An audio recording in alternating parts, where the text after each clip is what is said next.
Boa noite a todos. Queridos irmãos, coloquemos Deus em nossos corações e elevemos o nosso pensamento.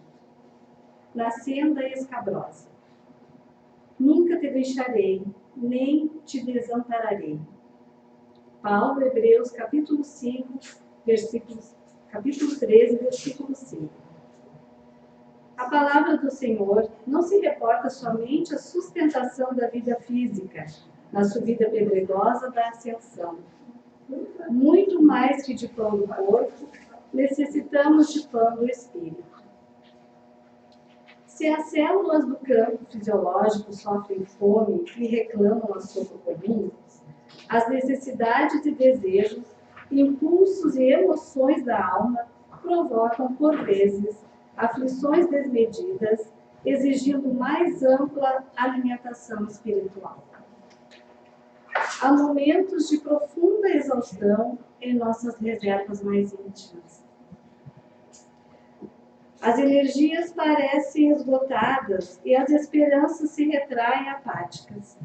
Instala-se a sombra dentro de nós, como se espessa noite nos envolvesse. E qual acontece à natureza sob o manto noturno, embora guardemos fontes de entendimento e flores de boa vontade na vasta extensão do nosso país interior, tudo permanece velado pelo nevoeiro de nossas inquietações. O todo misericordioso, contudo, ainda está aí, não nos deixa completamente relegados à treva de nossas indecisões e desapontamentos, assim como faz brilhar as estrelas fulgurantes no alto, desvelando os caminhos constelados do firmamento ao viajor perdido no mundo, acende no céu de nossos ideais, convicções novas e aspirações mais elevadas, a fim de que nosso espírito não se perca na viagem para a vida superior. Nunca te deixarei, nunca te desampararei, promete a divina bondade. Nem solidão, nem abandono. A providência celestial prossegue velando. Mantenhamos, pois, a confortadora certeza de que toda tempestade é seguida pela atmosfera tranquila e de que não existe noite sem alvorecer. Assim seja. Boa noite a todos. Sejam bem-vindos à nossa casa. E vamos fechar os nossos olhos por alguns momentos e nos conectar com a espiritualidade que está sempre ao nosso lado, nos auxiliando, nos inspirando. Nós aqui não percebemos, às vezes, as inspirações que vêm do alto, que vêm dos nossos anjos guardiões, para que possamos andar no caminho certo, para que possamos fazer as escolhas certas, e muitas vezes fizemos escolhas erradas. Nós vamos agradecer todas as oportunidades que nos aparecem e que Deus, na sua infinita misericórdia, envia sempre um alento para os nossos corações, que sofrem. Às vezes estamos desesperados, sem saber o que fazer. Mas se pensarmos um pouco, pararmos, respirarmos e pedir a Deus um pouquinho de um olhar por nós, quanta coisa será resolvida em nosso caminho, em nossa vida. E né, com essa certeza, estamos aqui hoje buscando um esclarecimento para tudo que nos acontece. É só através do Espiritismo que nós encontraremos a resposta certa. E que Deus nos ilumine e nos reguarde a todo instante de nossas vidas. Pai nosso que estás no céu, santificado seja o vosso nome. Venha a vós o vosso reino, seja feita a vossa vontade, aqui na terra como no céu. O pão nosso de cada dia que nos dai hoje. Perdoa, Senhor, as nossas ofensas, assim como nós perdoamos quem nos ofende. E não nos deixe cair em tentação, mas livra-nos de todo mal. Que assim seja. E damos início ao nosso trabalho da casa, com a presença do nosso companheiro de jornada, Jefferson Edson de Sara, né? Qual é o nome da casa espírita que você trabalha? Consolador Prometido. Consolador Prometido, seja bem-vindo. E hoje é o nosso palestrante. Que vocês possam sair daqui mais confortáveis com as palavras que ele dirá para nós. Boa noite, pessoal. Recebi um compromisso agora, vocês têm que sair daqui confortados, né? Então, minha tarefa já vai ser boa. Agradecer principalmente ou primeiramente ao nosso irmão Feijão, que esteve lá no começo do ano, literalmente, levando a palavra dos Espíritos para nós, e aí já aproveitou e já foi angariando palestrante para fechar a agenda dele aqui. E a gente estuda para isso, né? Para vir estudar junto com vocês de novo um pouquinho da doutrina espírita. Que Jesus, que ontem já cuidava da gente e vai cuidar sempre da gente, nessa noite possa nos iluminar, a mim para falar, a vocês para ouvir, para que no final a gente saia consolado, já que a proposta do Espiritismo é essa, trazer consolo às nossas vidas, já que ela é cheia de tribulação ainda. A gente se propôs a falar, e vamos falar, sobre o capítulo 7 do Evangelho segundo o Espiritismo, que fala: bem-aventurado os pobres de espírito. Mas eu gostaria de iniciar a nossa fala, para chegar até no capítulo 7, dando uma passadinha no comecinho do Evangelho segundo o Espiritismo, que Allan Kardec, que assumiu essa missão, botou no papel, intuído pela espiritualidade, as palavras explicadas do Cristo. Então eu fui procurar ele aí na biblioteca, aqui já está uma biblioteca em cima da mesa, e eu notei que o nosso querido já está surradinho. Que bom, né? Que bom que dele a gente possa fazer uso sempre, surrá-lo mesmo, desde que depois a gente junta na numeração das páginas e toca para frente, mas a gente faça uso dele. Como eu falei, Allan Kardec, intuído pela espiritualidade, dispôs, dentro do Evangelho segundo o Espiritismo, tudo bem colocadinho, para ajudar a gente, já que também o mestre disse, né, há 2000 anos atrás, 2017 anos atrás, que ia mandar o Consolador, né? Então, ele já entendeu que a gente não é muito bom das ideias, e tem que colocar tudo organizadinho para a gente aprender. Organizado já é difícil para nós, imagina se fosse desorganizado.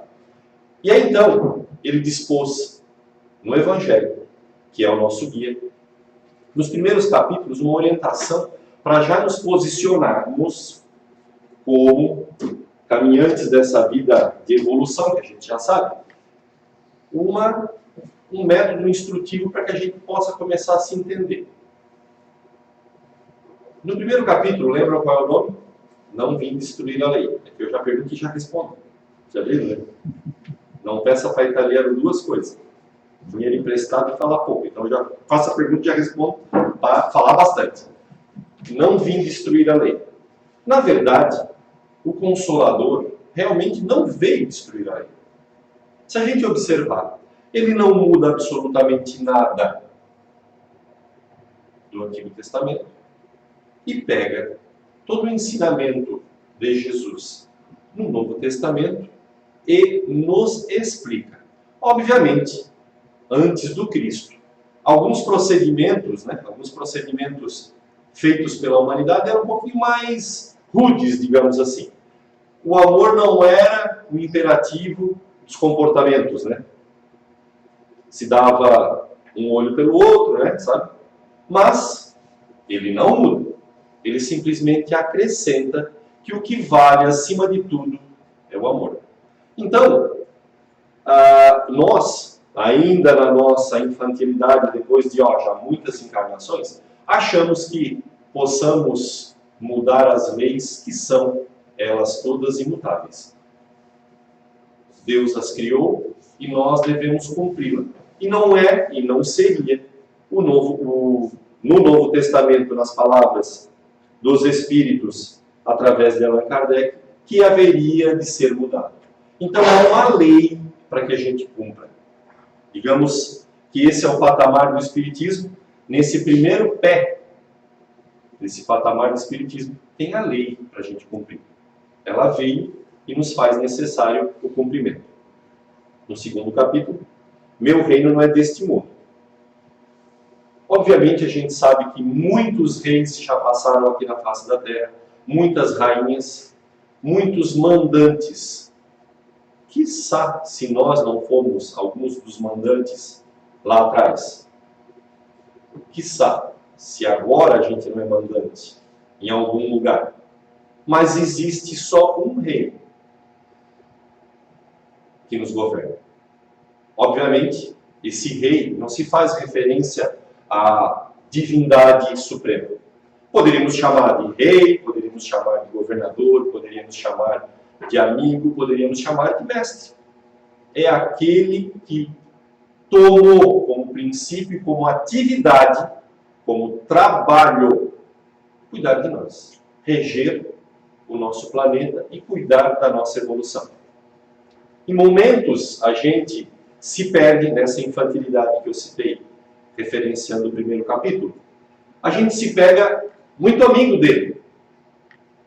E não deveria? Claro que deveria. Só que o que acontece? Quando a gente é muito amigo das pessoas, a gente meio que se adona, né? E a gente esquece, e obviamente, vou fazer um parênteses, ele está aí para nós, fecha parênteses. Mas, como que a gente tem esse relacionamento com ele? A gente trata ele, no final das contas, usando uma gíria popular de brother, é o nosso brodão, só que a gente esquece do principal dele, do principal da existência dele, do compromisso que ele assumiu com Deus. De trazer para nós o vínculo, o caminho da espiritualidade. Hoje a gente ainda é muito mais material do que espiritual. A gente já sabe disso. Que bom que no sábado à tarde, na Gaivota, que é balneário, poderíamos estar lá caminhando na praia. Ó, não tem sol, está uma temperatura gostosa, mas a gente optou por vir aqui. Nesse momento, nos falou mais forte a espiritualidade. Mas, via de regra, a nossa vida ainda é bastante material. A gente corre atrás daquilo que nos satisfaz materialmente.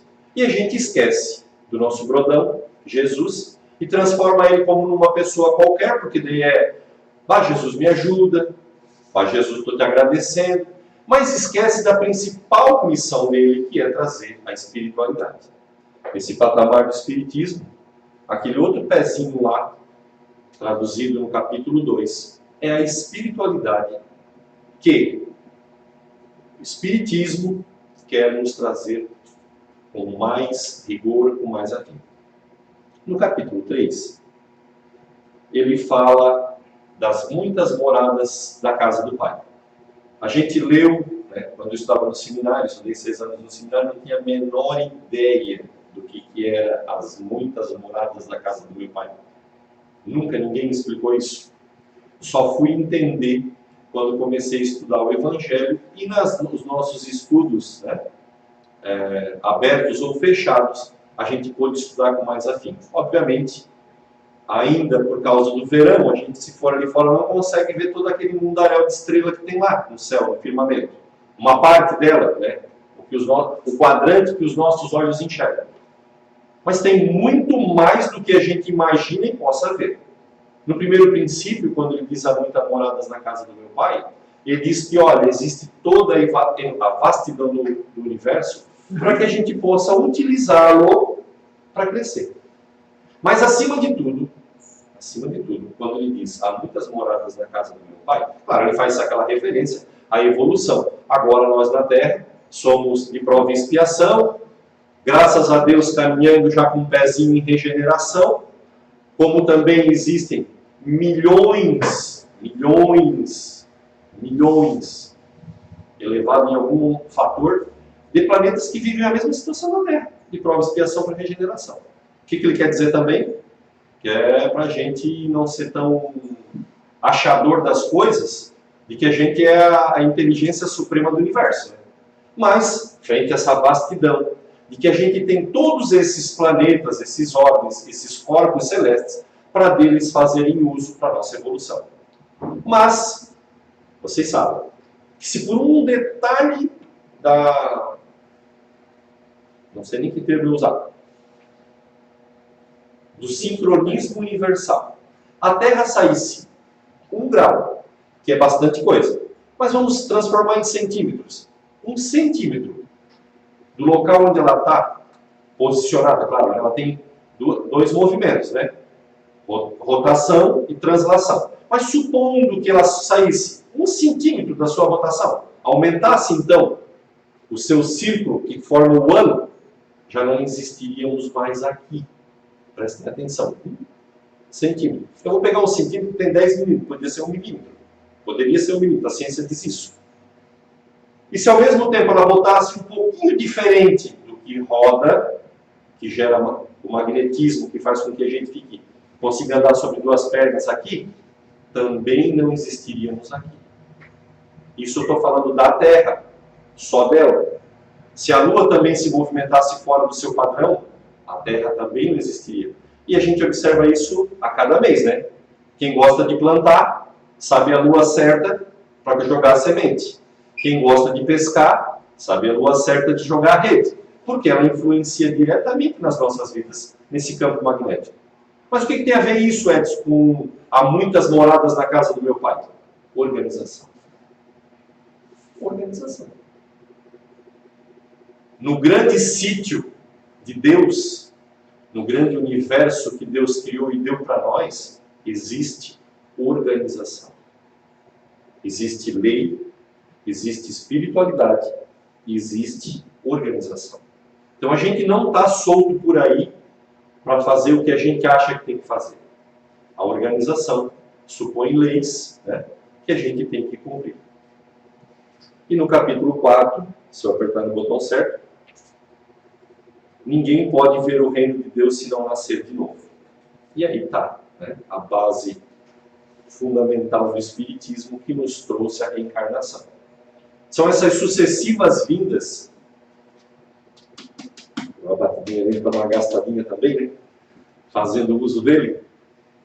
Nessas nossas tantas vidas que a gente vem para a escolinha aprender a ser, nessa encarnação, um pouquinho melhor do que a gente viveu lá na outra.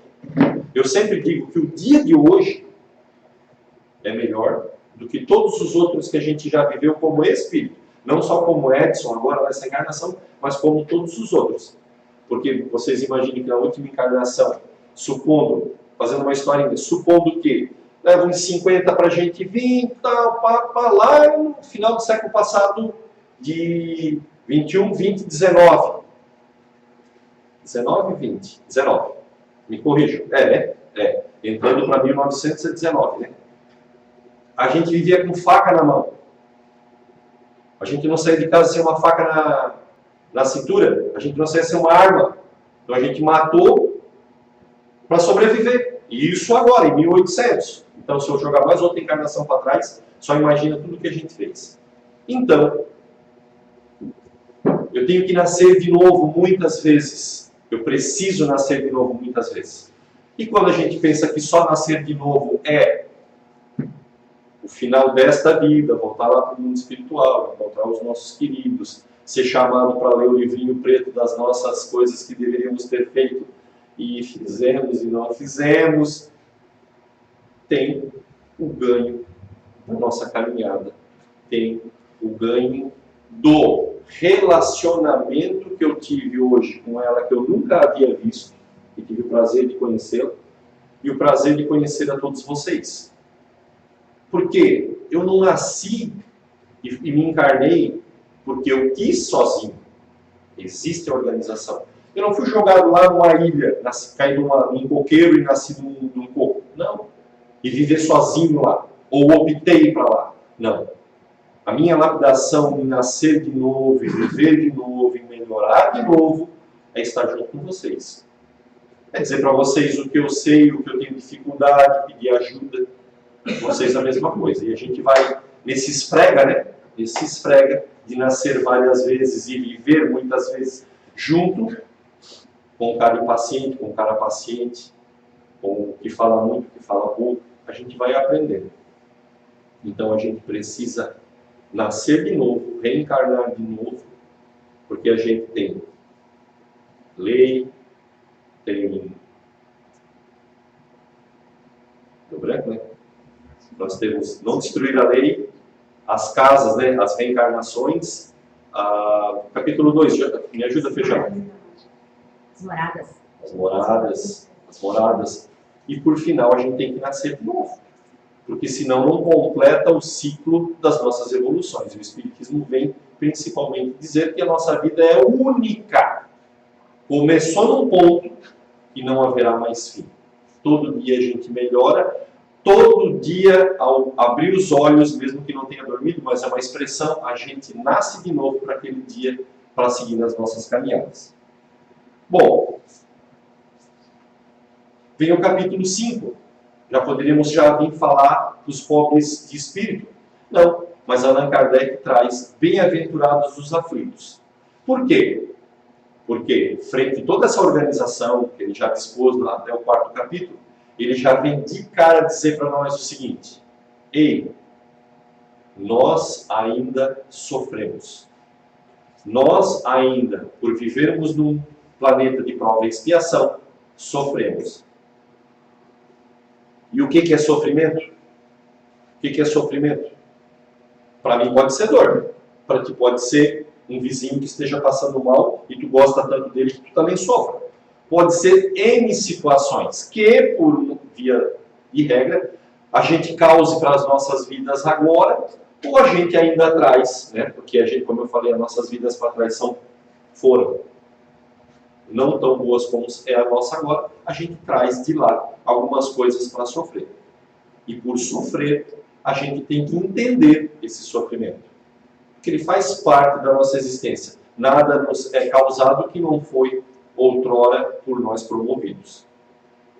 Aí no capítulo 6, ele já dá uma luz legal. Ele fala do Consolador Prometido.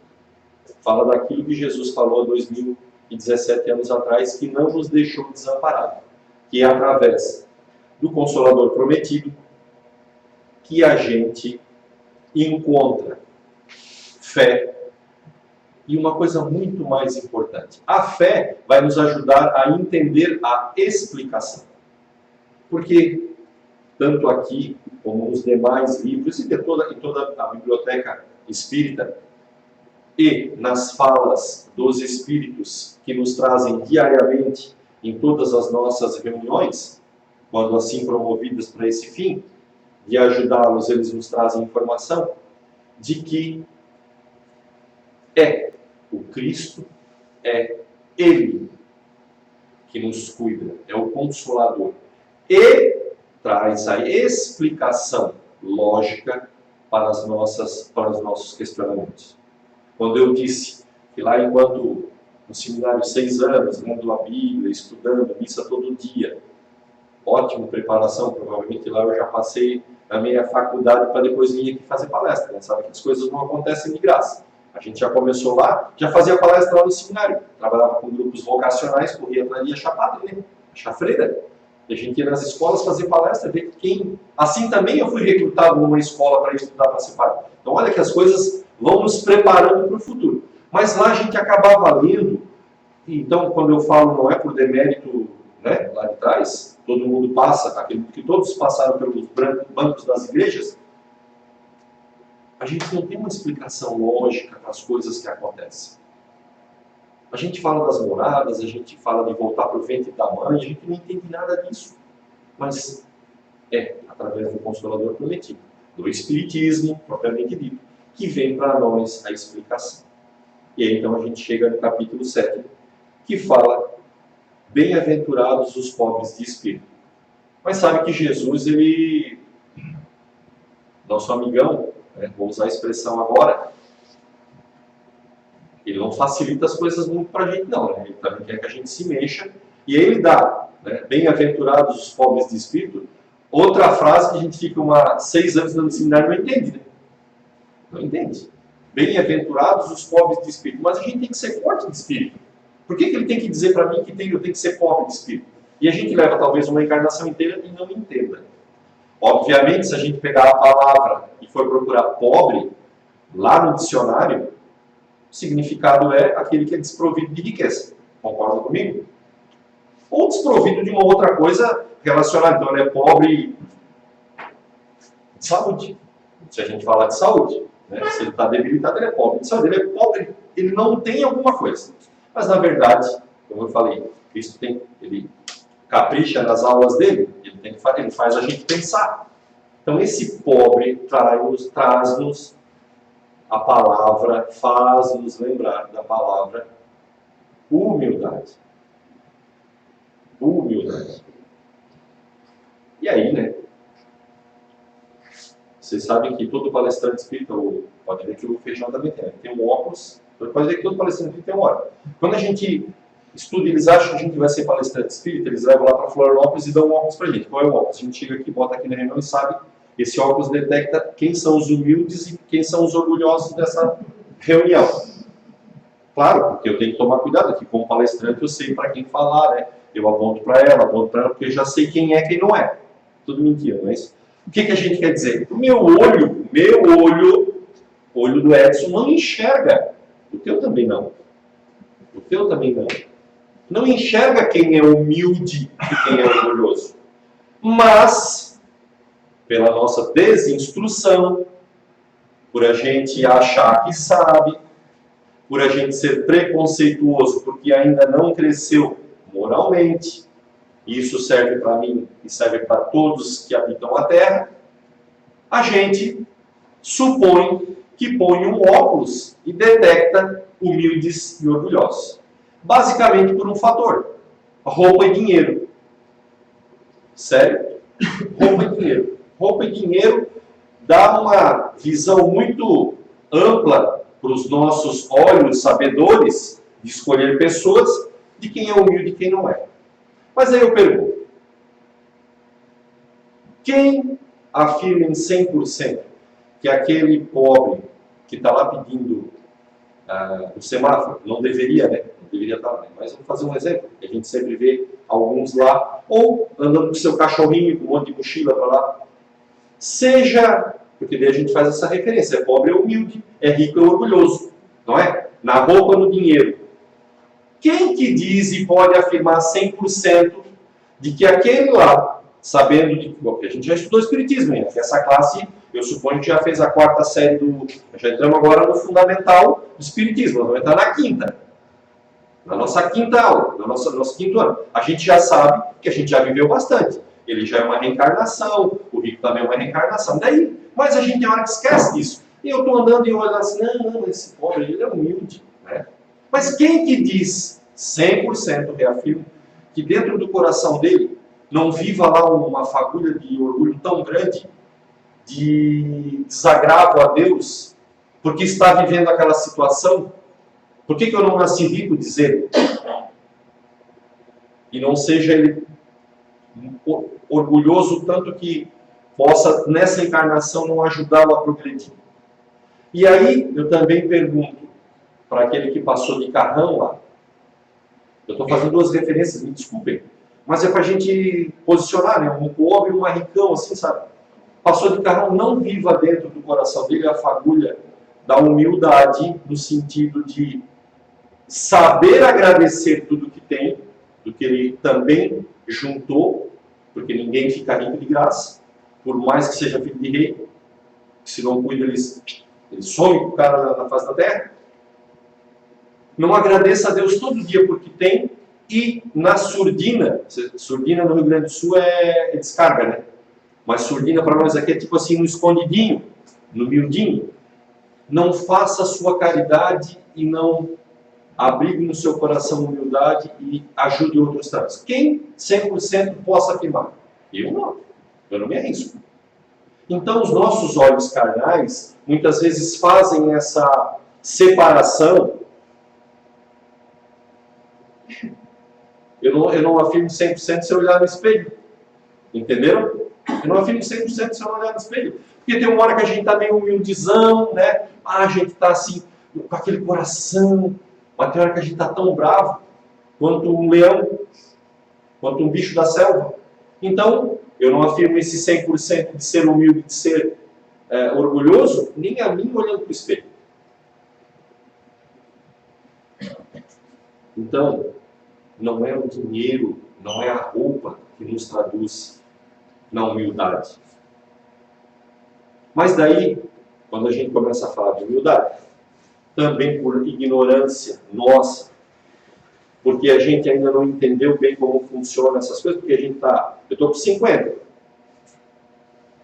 Tem gente mais velha que eu aqui, mais novinha. Mas tem gente mais nova que já tem vivido mais experiências do que eu, como tem gente mais velha do que eu aqui, tem vivido menos experiências do que eu. Ok? E a gente nessa, então, emaranhada de vida, a gente supõe que ser humilde, e aí é um erro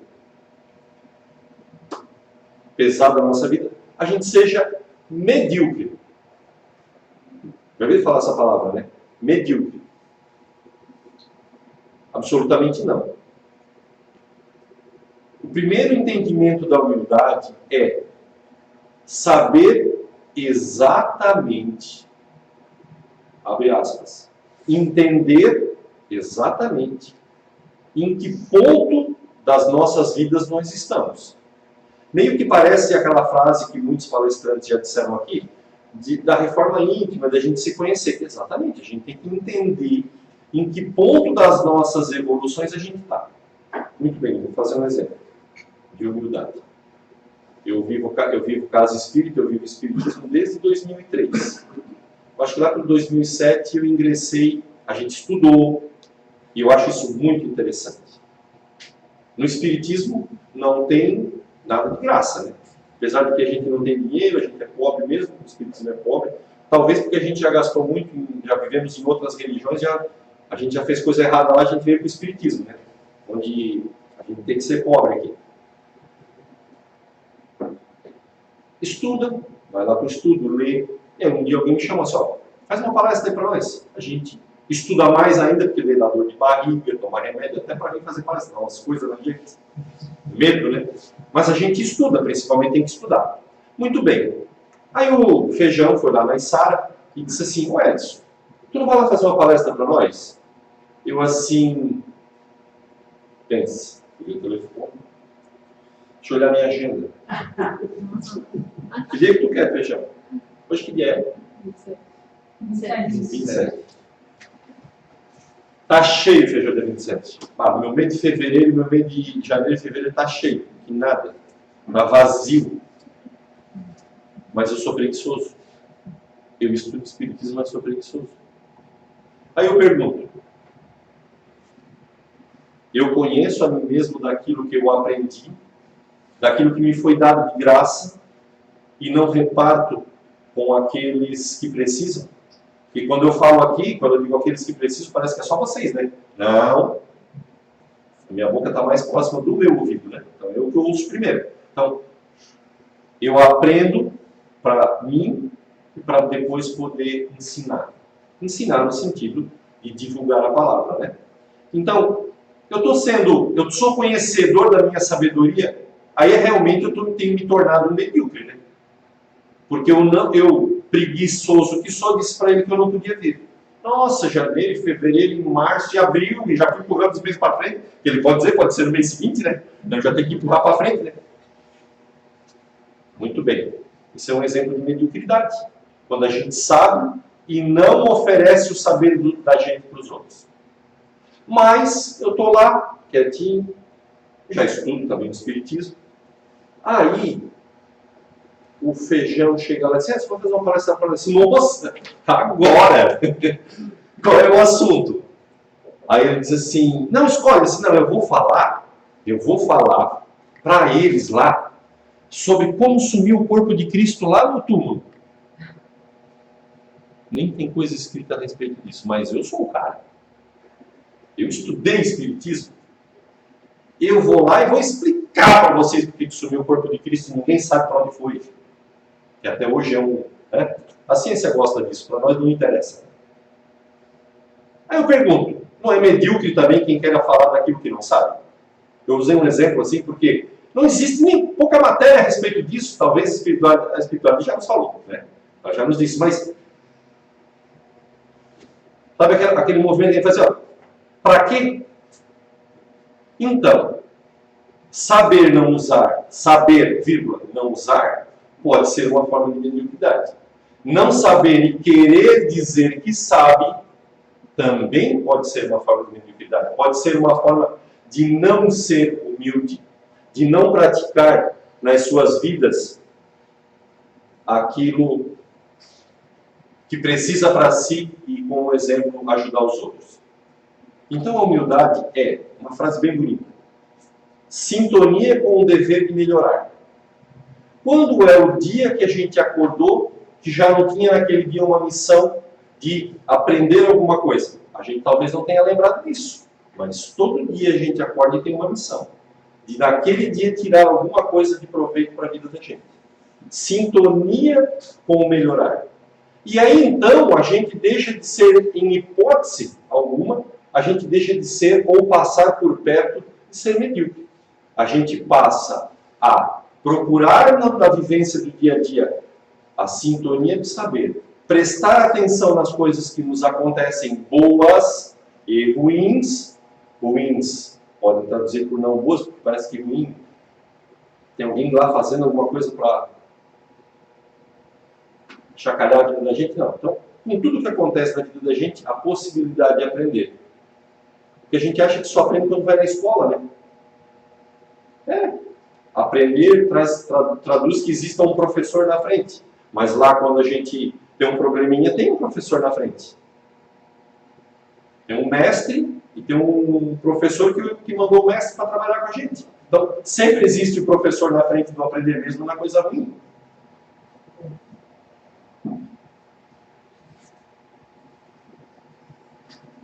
Por mais que a gente imagine, que a gente saiba das coisas, é bom saber.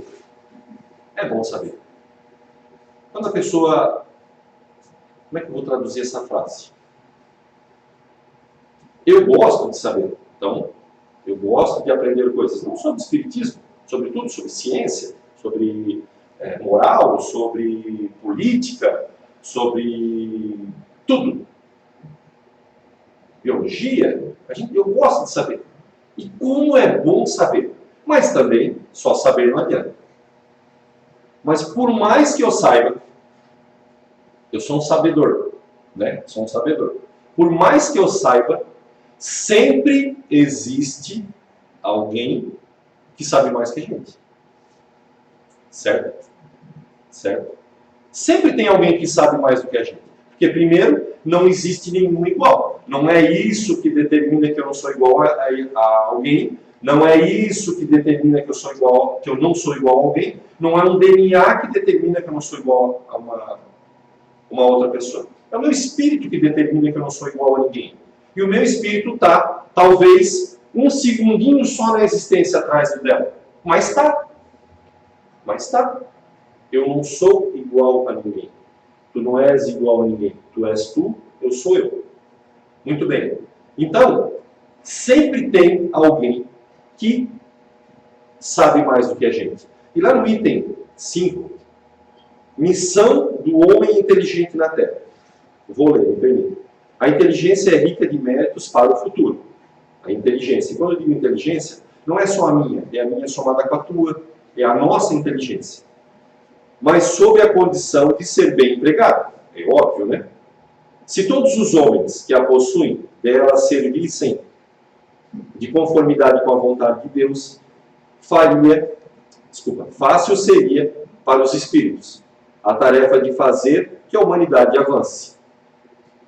Parece tão óbvio quando a gente lê, mas não é, né?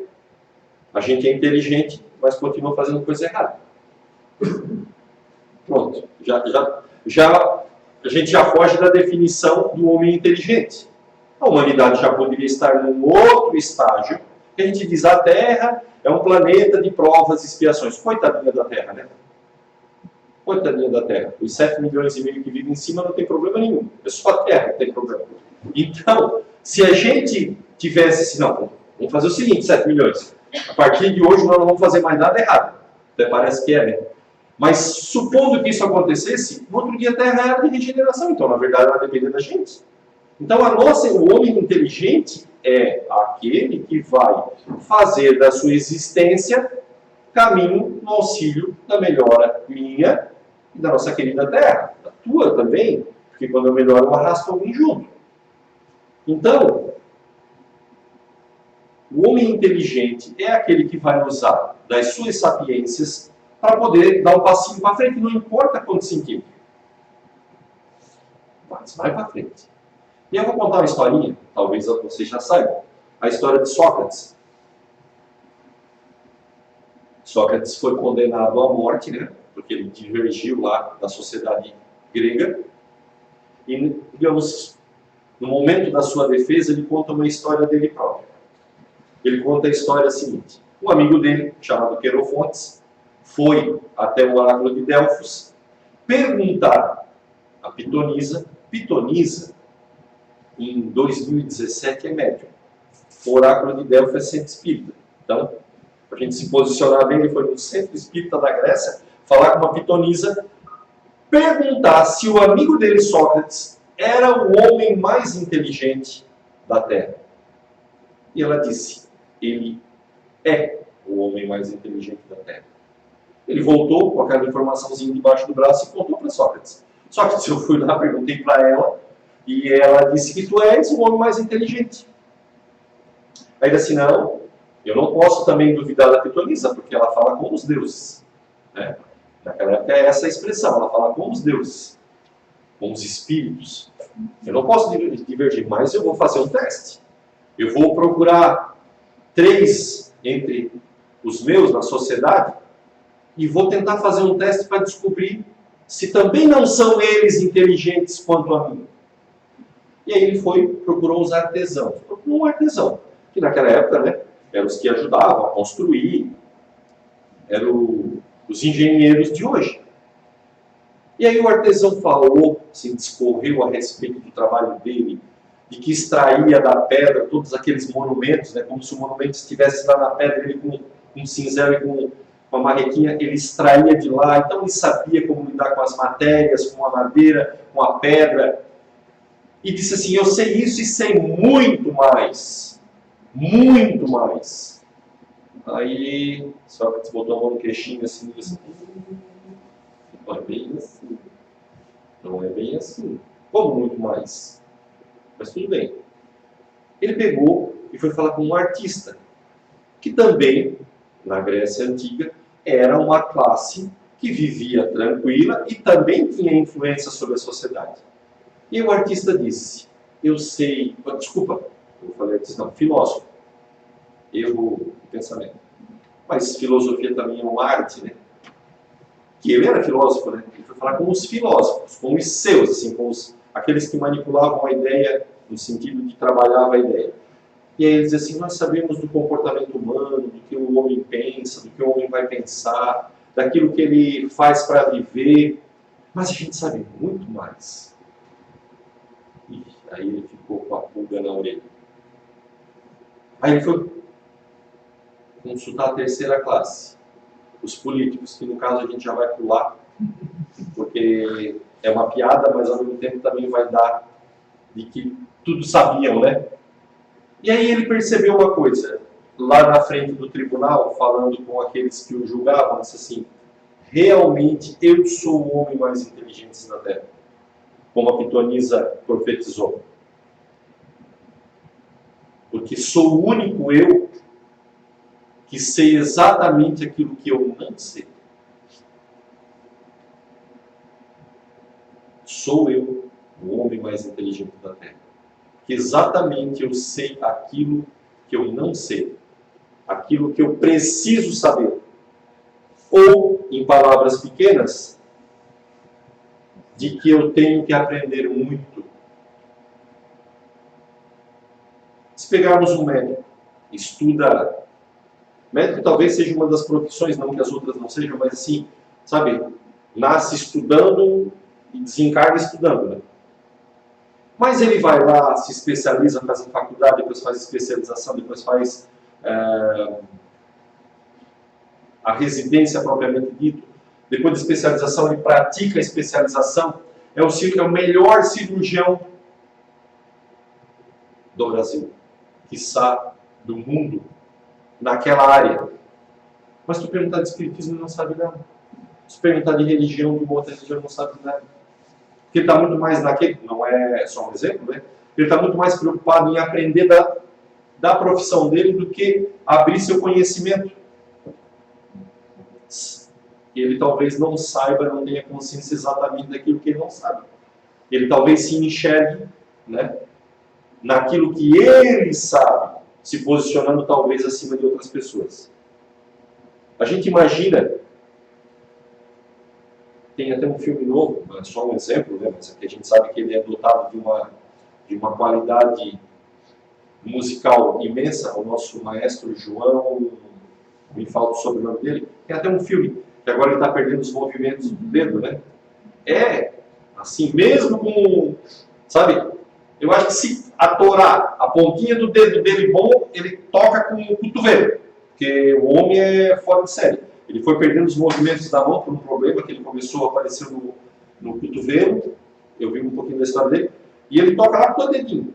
Agora ele fez regência, porque daí a gente não precisa tocar, só usa a mão mesmo, né? Então olha a esperteza dele. Mas ele, como maestro, sabe tudo. Eu estou usando o exemplo de um maestro que rege uma sinfonia, sei lá, de 250 pessoas com instrumentos diferentes, com momentos diferentes. E parece assim, que quando a gente vê uma orquestra, aquele homem lá em cima num púlpito, uma varinha na mão, fazendo assim, aqui chama um e chama outro, parece assim meio sem utilidade. Sabe? Parece meio utilidade. Por quê? Vamos concordar, aqueles 250 ali são profissionais da música. Todos sabem tocar o seu instrumento muito bem tocado. Mas precisa de um regente. Eu e a Beth cantamos no coral espírita e no coral de Sara. Porque a gente tem pouca coisa para fazer, tem que cantar dois coral. Né? É por isso que assim, viciado de coral vai arranjando coral para cantar, quando não tem o que fazer, vai cantar. Mas eu quero fazer uma brincadeira dizendo o seguinte: a gente não consegue cantar sem o maestro. É incrível. Eu não sei se isso é psicológico, talvez seja. Reúne aqui, ó, tá aqui o nosso coral. Ninguém abre o bico enquanto o maestro não chegar. Dá o tom aí. Ninguém sabe nada. Aí ele só chega e faz. Sai aquela música bonita. Mas se ele vira de costas, a gente já fica tudo assim, ai meu Deus, o que vai acontecer? Então, o maestro que rege 250 músicos profissionais, talvez não saiba namorar. Não sabe namorar. Porque namorar também tem que aprender, né? A gente acha que aprendeu nos 18, né? Ixi, a vida está com 5 e aprendendo a namorar. A gente casa e ainda não aprendeu a namorar. Namorar é relacionar-se, né? É viver com uma outra pessoa com um pouco mais de intimidade. Viver com outras pessoas, talvez a gente não consiga, sendo médico melhor da nossa linha de atuação, sendo músico, sendo ator, sendo engenheiro. Eu crio uma nave que vai para o espaço, mas não consigo me comunicar com as pessoas. Eu trabalho lá de cabeça baixada, faço cálculos desse tamanho para botar uma nave lá, mas não consigo me relacionar com outras pessoas. E aí a gente não se percebe, né? Quando eu, Edson, me acho que já estudei espiritismo bastante, 12, 13, 15, 20, 30 anos, e já sei tudo. Não é só o cara que toca piano, o cara que faz cirurgia do coração, o cara que manda a nave para o espaço. É eu que em algum momento da minha vida acho que já sei tudo também. E aí no item 3 do capítulo 7, diz assim: mistérios ocultos aos doutos. Outra coisa que eu não entendia nada na época que eu li isso no Evangelho, né? Mistério ocultos aos doutos. Por que oculto aos doutos? Tá, mas parei. Jesus não quis trazer explicação para quem já entendia? Vamos traduzir a frase do Cristo. Mistérios ocultos, coisas que não são apresentadas para quem já sabe, os doutos. Tá, mas ele não veio falar para quem é inteligente? Veio. Principalmente.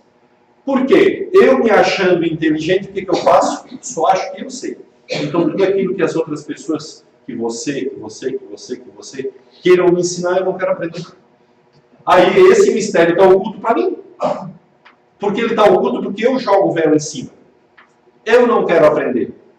Eu não sou humilde de aprender com todos. Seja com o meu professor que sabe mais do que eu, seja com aquele meu colega que nem estudou direito, né? Nem estudou direito no sentido, não teve tempo de ir para aula porque ajudava o pai a trabalhar.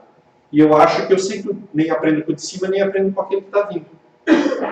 E a gente acha que daí as coisas não são nos apresentadas. São.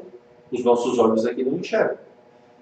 A nossa falta de humildade é que faz com que a gente fique preso na nossa ignorância, mesmo sabendo muita coisa. Como eu falei, a nossa vida, eu não estou sozinho aqui. Eu não estou sozinho aqui. Aqui que eu digo na face da terra. A nossa vida é assim, ó. Uma engrenagem em que hora eu passo na gaivota, uma hora vocês vão em Sara, e a gente vai indo. A gente vai andando e vai se punindo, vai se encostando, vai se lixando. A gente lixando no sentido de, né, abrasivo, né? A gente vai se encostando, a gente vai andando, a gente vai aprendendo conosco mesmo. Tem hora que eu bato em mim mesmo, né? Eu aprendo comigo. Tem hora que eu vou vivendo e vou caminhando, mas nunca sozinho.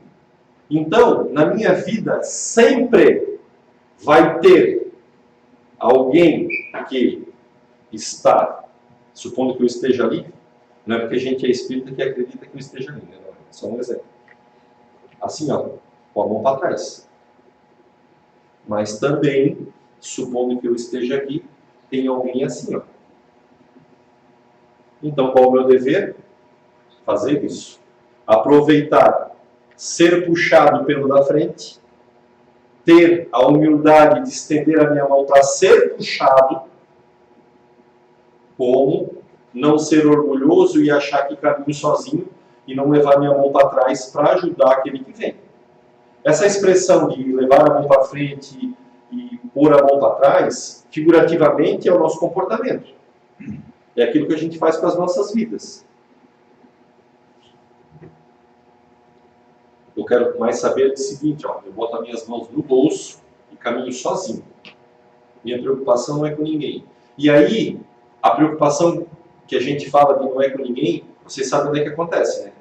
É pai que não cuida de filho, é filho que desrespeita pai, é pai que desrespeita a mãe, é mãe que desrespeita pai, é funcionário que desrespeita patrão, é patrão que desrespeita funcionário, é político que desrespeita cidadão, é cidadão que não vota certo e desrespeita político, porque se tu põe o cara lá, não reclama dele, certo? Se eu ponho o cara lá, eu não reclamo dele. Então a gente tem que saber o que tem que fazer com o voto. Cidadania também faz parte da nossa vida moral, né? Não esqueçamos disso. Então, quando eu ponho as minhas mãos no bolso, o que acontece? Só eu ando. Estou preocupado com os outros, eu? Nada. E aí eu não estou preocupado nem comigo, nem com os meus filhos, nem com a minha família, nem com o meu trabalho, nem com o meu futebolzinho. Sabe por quê? Porque vai um monte de gente para jogar futebol com bastante vontade e eu não vou com vontade. O avacalho é uma brincadeira. A gente acha que o futebol não tem importância nas nossas vidas. Tem. Então, um momentinho de a gente dar aquele relax, né? Soltar as energias que a gente acumulou na semana. Lá também tem compromisso. De eu ir cantar com a minha esposa, chegar lá, ficar lá no canto lá escorado, não ajudar o meu naipe de voz a cantar, e aí ficar desfalcado. Prestemos atenção, nós estamos no emaranhado. A gente não veio sozinho, principalmente nas famílias, a gente já sabe do nosso compromisso. Então, a nossa humildade tem que fazer com que a gente estenda a mão para frente, porque dentro da nossa família, talvez a criança de 5 anos é que nos puxa para frente. Não pense que é o nosso pai, a gente fica mais preocupado com aquele que tem mais idade. Não, é a criança que diz assim, ô pai, ô vô, passou no sinal vermelho, tu não vai botar o cinto de segurança? Mas falando palavrão. É essa geração que está fazendo isso agora. Os mais velhos, talvez nós mais velhos, a gente acaba nem ligando e nem fala. Mas os pequenos estão assim. Eles ficam sentadinhos aqui na cadeirinha de trás, só cuidando do que a gente faz. Não cuidando para nos empurrar, puxar.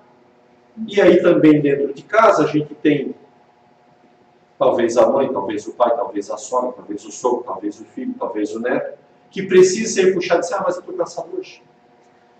Vou deixar para amanhã. Eu não vou dar esse esculep nele agora, porque eu vou deixar para amanhã. Que nada, ele é covarde, a gente é covarde. A gente vê os nossos fazendo coisa errada e não fala. A gente é covarde dentro de casa, começa a nossa covardia dentro de casa. E a gente não é humilde o suficiente para ajudar. Aí depois que dá a desgraça, diz o seguinte, né? Por quê? Passa lá na frente, eu vou ler uma outra passagemzinha que diz assim, ó. Instrução dos Espíritos. Não, mais para trás um pouquinho. Eu estou apertando o botão errado, estou indo para frente.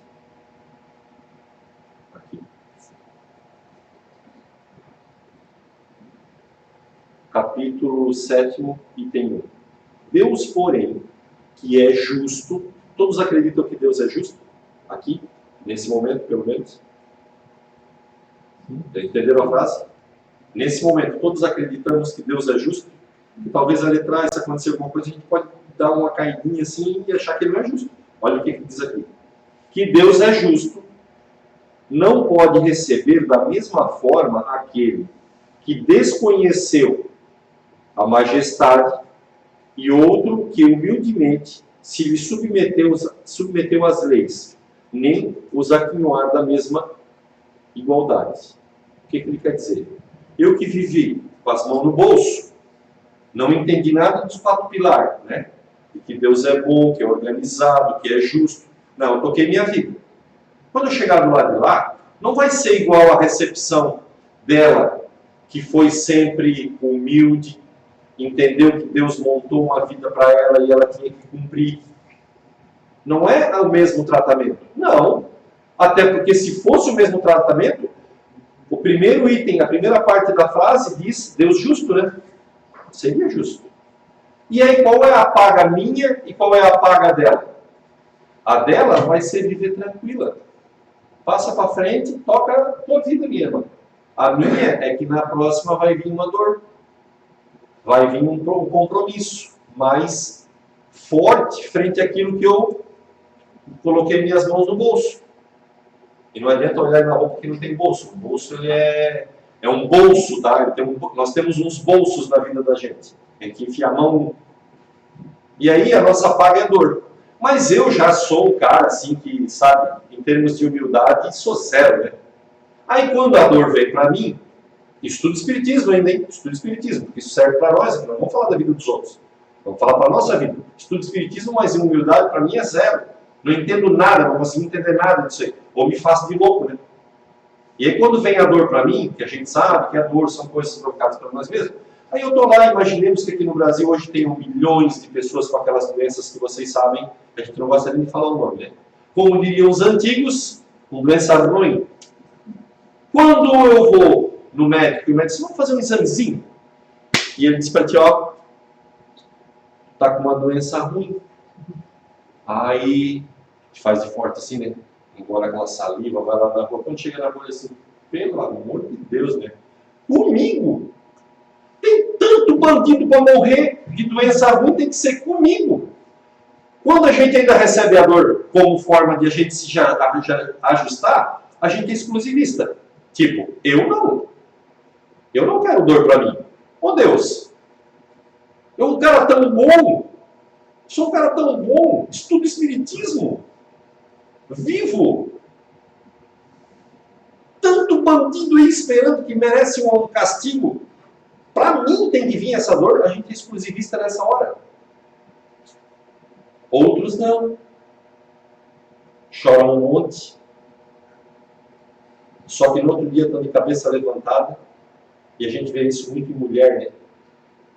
Porque a mulher, essa doença ruim, ela descaracteriza a mulher, né? Por isso que ela começa a fazer o tratamento, ela muda, né? Cai cabelo. E eu tive um exemplo lá na minha cidade, a Beth conhece, vocês não conhecem, vocês não tiveram o prazer de conhecê-la. Ela sorriu o tratamento dela até o dia que ela morreu. Ela morreu. A doença ruim consumiu ela. Ela perdeu os cabelos, ela depois entrou naquele grupo das senhoras que tiveram aquela doença, o câncer de mama. Ela enfrentou o tratamento dela, tu nunca viu, ela deve ter chorado muito, aquela mulher. Ela deve ter derramado muita lágrima.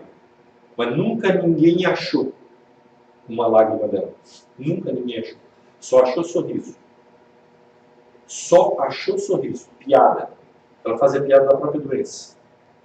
E eu, que sou estudante do espiritismo, já sei que as coisas não são fáceis, fico reclamando para Deus porque a doença vem para mim.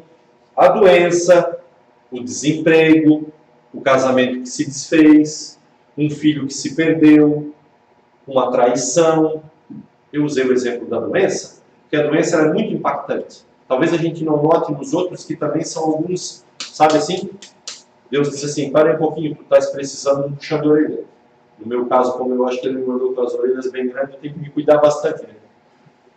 Puxão de orelha pode vir de diversas formas. Doença, desemprego, batida de carro, filho doente, filho na droga, homem e mulher se fazendo coisa que não deve. Tudo isso traz tristeza. Tudo que traz tristeza é dor. Tudo é uma forma de ajuste. Mas a gente se acha bom, se acha melhor que os outros e acha que não merece passar nada. E eu vou trazer um exemplo que está lá no Evangelho, para nós que viemos, eu vim da cultura católica. Quem nasceu espírita, por favor? Ninguém, né? Então, ou nasceu espírita? Tá. Nasceu espírita, já não passou talvez mais, vivendo com as nossas famílias católicas, sabe que na quinta-feira que antecede a Páscoa é o dia que se comemora na Igreja Católica, o dia do Padre, a missa, né? Tanto que a partir do momento da meia-noite de quinta até sábado, meia-noite, entrada de domingo, não se reza missa em lugar algum, missas católicas, né? Porque tem igrejas cristãs que tem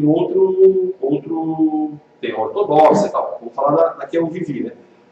Da meia-noite de quinta à meia-noite de sábado não se reza missa em lugar algum. Inclusive essa minha amiga muito católica, morreu numa quinta e foi enterrada numa sexta. E só houve a encomendação do corpo dela lá na igreja. Não houve missa. Por quê? É sexta-feira. Então, na quinta-feira a igreja comemora o dia do padre, é o dia dos óleos, o bispo, né? Eles se encontram, eles fazem benzem os óleos que vão ser usados no ano inteiro. E à noite tem uma missa. Vocês sabem como é que chama o nome da missa? Não. O galo é a virada do ano. Lembram? Vocês lembram? Lembram? Não vou ter que dar estrelinha na nota de vocês. Tá ali, ó, fez a lição. Lava-pés. Você sabe por que ela chama de lava-pés? Porque lá, antes da ceia, lá no Evangelho está descrito, antes da ceia, um cara que já era o brother, lembra do brother? Que já era, antes dessa terra aqui, juntar 2 grãos de poeira, ele já era o governador dela. Passou toda aquela milhãozada de anos, a gente veio para cá, ele disse, eu preciso ir aí, porque não estão dando conta, eu vou aí ajudar essa turma. Ele veio, ele já era o brother, hein? Ele já era o cara, entre aspas, o cara.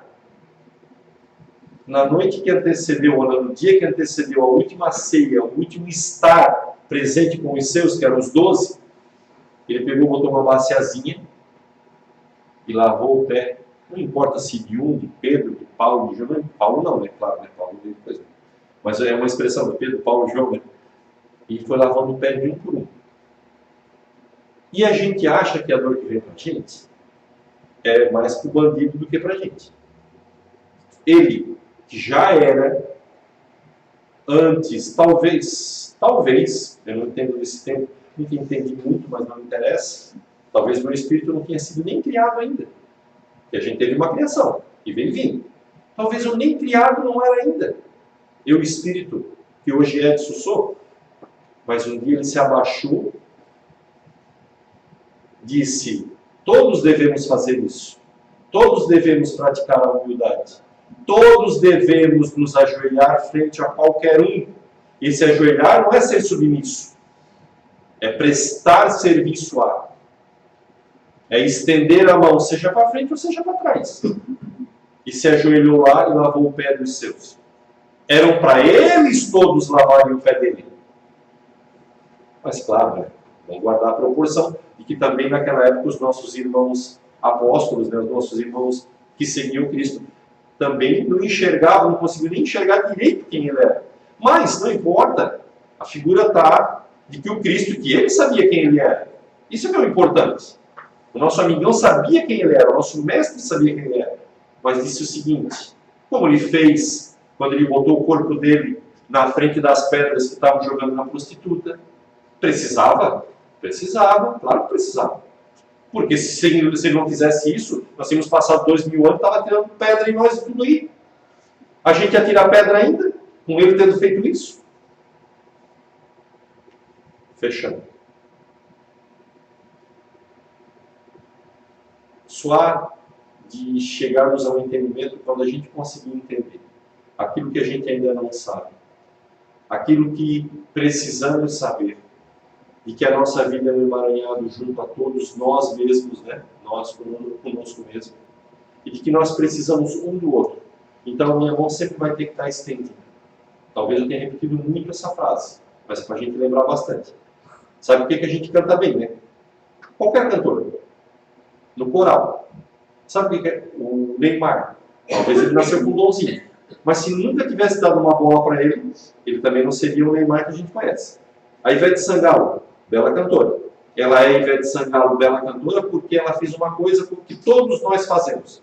Treinamos. Para a gente ser bom tem que treinar. Para a gente melhorar tem que treinar. Para a gente estender a mão para frente e para trás a gente tem que treinar. Então, que aquele que já era, antes das duas poeminhas se juntar, que deu um exemplo na passagem dele de humildade, frente a tantas outras, mas eu acho que o lava-pés foi, talvez, do curvar-se, porque lavar o pé de alguém, olha, tu pode levantar uma pessoa do chão, mas lavar o pé assim é uma expressão de, tipo, eu sou o teu servo, não tu és meu servo, sabe? Lavou o pé das pessoas. Possa ele, que nos ensinou tudo isso, fazer com que as nossas mentes se esclareçam, para a gente entender de que no emaranhado das nossas vidas, a gente é mais um que ajuda e mais um que precisa ser ajudado. Mas para isso, precisa ser pobre de espírito, ter humildade nos nossos corações. Que o Mestre nos ajude sempre nessa caminhada a pôr nas nossas visões à nossa frente a humildade para que a gente possa ensaiar, treinar com ela, para a gente melhorar. Que assim seja.